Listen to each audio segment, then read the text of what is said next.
श्रीमद् भागवत महापुराण दशम स्कंद अध्याय 35।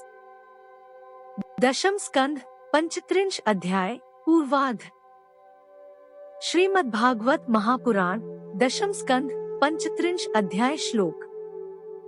श्री शुकदेव जी कहते हैं, परीक्षित, भगवान श्री कृष्ण के गौओं को चराने के लिए प्रतिदिन वन में चले जाने पर उनके साथ गोपियों का चित्त भी चला जाता था।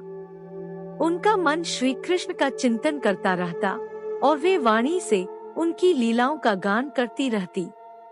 इस प्रकार वे बड़ी कठिनाई से अपना दिन बिताती। गोपियां आपस में कहती, अरे सखी, अपने प्रेमीजनों को प्रेम वितरण करने वाले और द्वेष करने वालों तक को मोक्ष दे देने वाले श्याम सुंदर नटनागर जब अपने बाएं कपोल को बाईं बाह की लटका देते हैं और अपनी भौहें नचाते हुए बांसुरी को अधरों से लगाते हैं तथा अपनी सुकुमार अंगुलियों को उसके छेदों पर फिराते हुए मधुर तान छेड़ते हैं, उस समय सिद्धि पत्नियां आकाश में अपने पति सिद्धिग्नों के साथ विमानों पर चढ़कर आ जाती हैं और उस तान को सुनकर अत्यंत ही चकित तथा विस्मित हो जाती हैं। पहले तो उन्हें अपने पतियों के साथ रहने पर भी चित्त की यह दशा देखकर लज्जा मालूम होती है, परंतु क्षण भर में ही उनका चित्त कामबाण से बिंध जाता है। वे विवश और अचेत हो जाती हैं। उन्हें इस बात की सुधि नहीं रहती कि उनकी नीवी खुल गई है और उनके वस्त्र खिसक गए हैं। अरे गोपियों, तुम यह आश्चर्य की बात सुनो, ये नंद नंदन कितने सुंदर हैं। जब वे हंसते हैं तब हास्य रेखाएं हार का रूप धारण कर लेती हैं, शुभ्र मोती सी चमकने लगती हैं।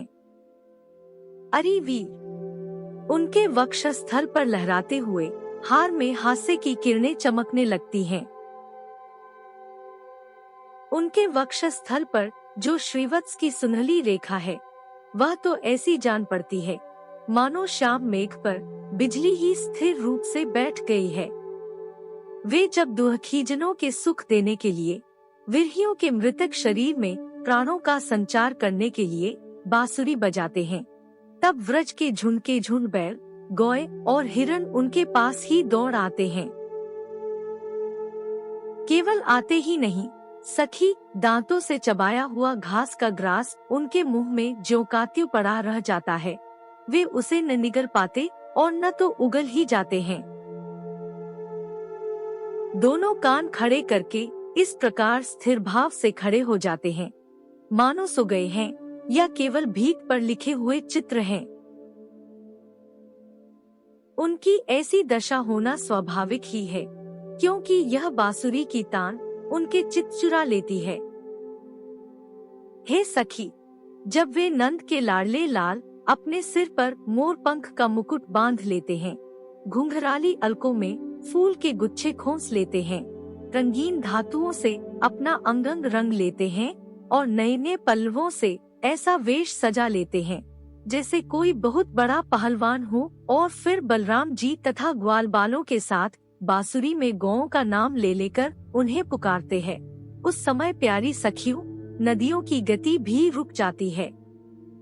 वे चाहती हैं कि वायु उड़ाकर हमारे प्रियतम के चरणों की धूली हमारे पास पहुंचा दे और उसे पाकर हम निहाल हो जाए, परंतु सखियों, वे भी हमारे ही जैसी मंदभागिनी हैं। जैसे नंद नंदन श्री कृष्ण का आलिंगन करते समय हमारी भुजाएं कांप जाती है और जड़ता रूप संचारी भाव का उदय हो जाने से हम अपने हाथों को हिला भी नहीं पाती, वैसे ही वे भी प्रेम के कारण कांपने लगती हैं। दो चार बार अपनी तरंगरूप भुजाओं को कांपते कांपते उठाती तो अवश्य है, परंतु फिर विवश होकर स्थिर हो जाती हैं, प्रेमावेश से स्तंभित हो जाती हैं।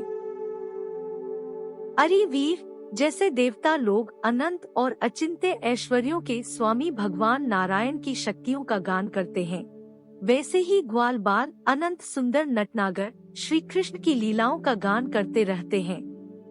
वे अचिंत्य ऐश्वर्य संपन्न श्री कृष्ण जब वृंदावन में विहार करते हैं और बांसुरी बजाकर गिरिराज गोवर्धन की तराई में चरती हुई गौओं को नाम ले लेकर पुकारते हैं, उस समय वन के वृक्ष और लताएं फूल और फलों से लद जाती हैं। उनके भार से डालियां झुककर धरती छूने लगती हैं, मानो प्रणाम कर रही हूँ। वे वृक्ष और लताएं अपने भीतर भगवान विष्णु की अभिव्यक्ति सूचित करती हुई सी प्रेम से फूल उठती हैं। उनका रोम रोम खिल जाता है और सबकी सब मधु धाराएं उड़ेलने लगती हैं। अरे सखी, जितनी भी वस्तुएं संसार में या उसके बाहर देखने योग्य हैं, उनमें सबसे सुंदर, सबसे मधुर, सबके शिरोमणि हैं ये हमारे मनमोहन। उनके सावले ललाट पर केसर की खौर कितनी फपती है, बस देखती ही जाओ। गले में घुटनों तक लटकती हुई वनमाला, उसमें पिरोई हुई तुलसी की दिव्य गंध और मधुर मधु से मतवाले होकर झुंड के झुंड भौरे बड़े मनोहर एवं उच्च स्वर से गुंजार करते रहते हैं। हमारे नटनागर श्याम सुंदर भौरों की उस गुनगुनाहट का आदर करते हैं और उन्हीं के स्वर में स्वर मिलाकर अपनी बांसुरी फूंकने लगते हैं। उस समय सखी उस मुनिजन मोहन संगीत को सुनकर सरोवर में रहने वाले सारसहिस आदि पक्षियों का भी चित्त उनके हाथ से निकल जाता है, छिन जाता है।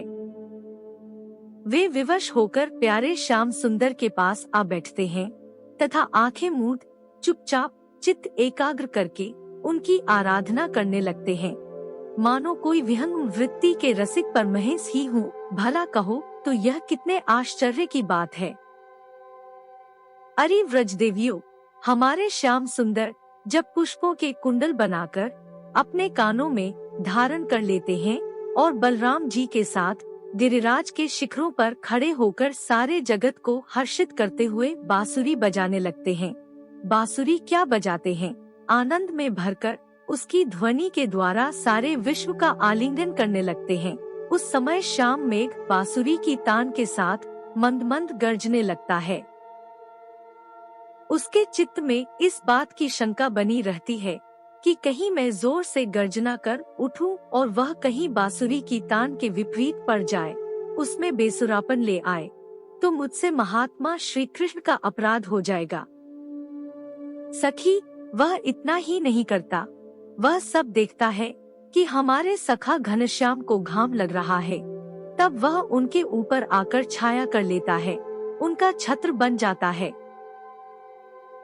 अरे वीर, वह तो प्रसन्न होकर बड़े प्रेम से उनके ऊपर अपना जीवन ही निछावर कर देता है। नन्ही नन्ही फुहियों के रूप में ऐसा बरसने लगता है मानो दिव्य पुष्पों की वर्षा कर रहा हो। कभी कभी बादलों की ओट में छिपकर देवता लोग भी पुष्प वर्षा कर जाया करते हैं।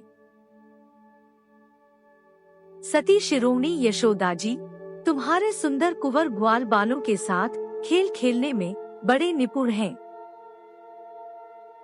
रानी जी, तुम्हारे लाडले लाल सबके प्यारे तो हैं ही, चतुर भी बहुत हैं। देखो, उन्होंने बांसुरी बजाना किसी से सीखा नहीं, अपने ही अनेकों प्रकार रागरागिनियां उन्होंने निकाल ली। जब वे अपने बिंबाफल सदृश लाल लाल अधरों पर बांसुरी रखकर ऋषभ, निषाद आदि स्वरों की अनेक जातियां बजाने लगते हैं, उस समय वंशी की परम मोहिनी और नई तान सुनकर ब्रह्मा, शंकर और इंद्र आदि बड़े बड़े देवता भी, जो सर्वज्ञ हैं, उसे नहीं पहचान पाते। वे इतने मोहित हो जाते हैं कि उनका चित्त तो उनके रोकने पर भी उनके हाथ से निकलकर वंशी ध्वनि में तल्लीन हो ही जाता है, सिर भी झुक जाता है और वे अपनी सुध-बुध खोकर उसी में तन्मय हो जाते हैं। अरे वीर, उनके चरण कमलों में ध्वजा, वज्र, कमल, अंकुश आदि के विचित्र और सुंदर सुंदर चिन्ह हैं। जब व्रजभूमि गौओं के खुर से खुद जाती है, तब वे अपने सुकुमार चरणों से उसकी पीड़ा मिटाते हुए गजराज के समान मंदगति से आते हैं और बांसुरी भी बजाते रहते हैं। उनकी वह वंशी ध्वनि, उनकी वह चाल और उनकी वह विलास भरी चितवन हमारे हृदय में प्रेम के मिलन की आकांक्षा का आवेग बढ़ा देती है। हम उस समय इतनी मुग्ध, इतनी मोहित हो जाती हैं कि हिलडोल तक नहीं सकती, मानो हम जड़ वृक्ष हों। हमें तो इस बात का भी पता नहीं चलता कि हमारा जूड़ा खुल गया है या बंधा है, हमारे शरीर पर का वस्त्र उतर गया है या है। अरे वीर, उनके गले में मणियों की माला बहुत ही भली मालूम होती है। तुलसी की मधुर गंध उन्हें बहुत प्यारी है। इसी से तुलसी की माला को तो वे कभी छोड़ते ही नहीं, सदा धारण किए रहते हैं। जब वे श्याम सुंदर उस मणियों की माला से गौओं की गिनती करते करते किसी प्रेमी सखा के गले में बाहर डाल देते हैं और भाव बताकर बांसुरी बजाते हुए गाने लगते हैं, उस समय बजती हुई उस बांसुरी के मधुर स्वर से मोहित होकर कृष्णसार मृगों की पत्नी हिरनिया भी अपना चित्त उनके चरणों पर निछावर कर देती हैं, और जैसे हम गोपियां अपने घर गृहस्थी की आशा अभिलाषा छोड़कर गुणसागर नागर नंद नंदन को घेरे रहती हैं, वैसे ही वे भी उनके पास दौड़ आती हैं और वहीं एकटक देखती हुई खड़ी रह जाती हैं, लौटने का नाम भी नहीं लेती। नंदरानी यशोदा जी, वास्तव में तुम बड़ी पुण्यवती हो, तभी तो तुम्हें ऐसे पुत्र मिले हैं। तुम्हारे वे लाडले लाल बड़े प्रेमी हैं, उनका चित्त बड़ा कोमल है। वे प्रेमी सखाओं को तरह तरह से हास परिहास के द्वारा सुख पहुंचाते हैं।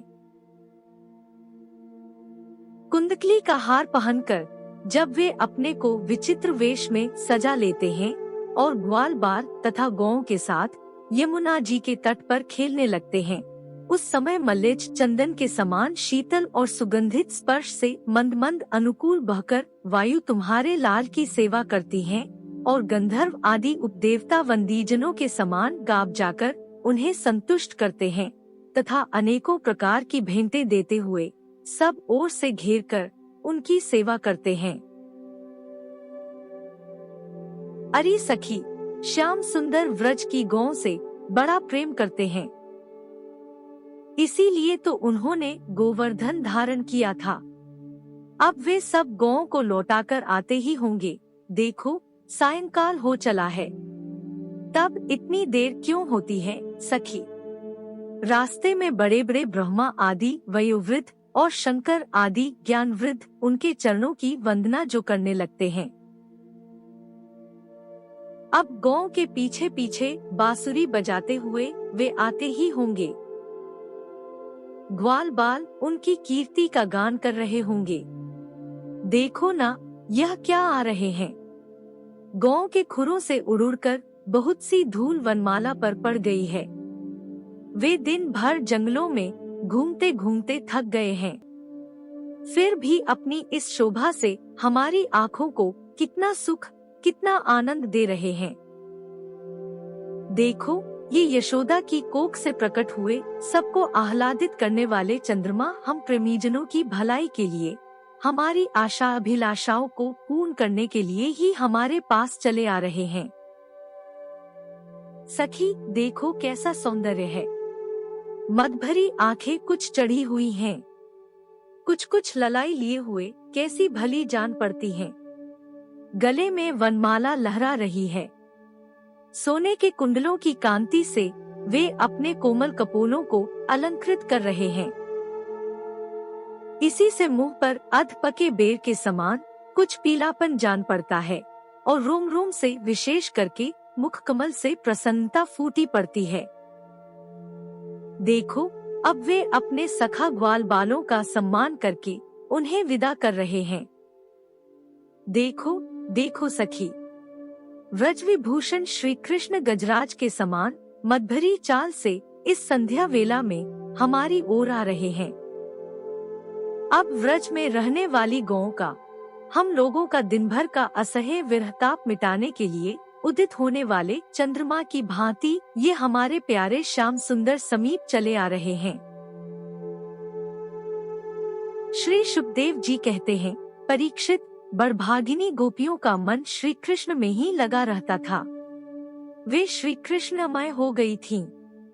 जब भगवान श्री कृष्ण दिन में गौओं को चराने के लिए वन में चले जाते, तब वे उन्हीं का चिंतन करती रहती और अपनी अपनी सखियों के साथ अलग अलग उन्हीं की लीलाओं का गान करके उसी में रम जाती।